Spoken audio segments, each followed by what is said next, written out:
Types of families included in the project are family system, family loadable, and the third one is family model in place. Let's take a look at the family system and what you need to know about it.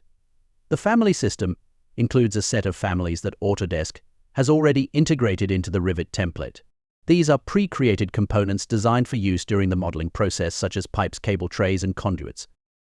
It's important to note that while you can adjust certain parameters like size, offset, level, and system type, you cannot modify the shape of these elements.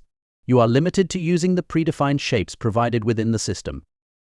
Loadable families are customizable families that you can modify, save to individual folders, and reuse across different projects. Examples include components like ventilation elbows, and pipe tees. When you select a loadable family in the project, an Edit Family button will appear. Clicking on this button will open a separate editing interface where you can modify the family's geometry, perform block modeling, and make other adjustments. For 2D line-based loadable families, these are especially useful for locating and editing small families more efficiently. They also serve to describe the function and intended use of the family, making them easier to manage and apply within your project. Family Model in Place allows you to create custom components directly within a project.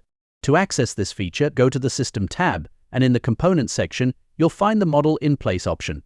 This tool lets you design a component that is unique to the current project. Unlike loadable families, in-place families cannot be saved or loaded into other projects. They exist only within the project where they were created. When you click on Model in Place, you'll be prompted to choose a family category before starting your custom design.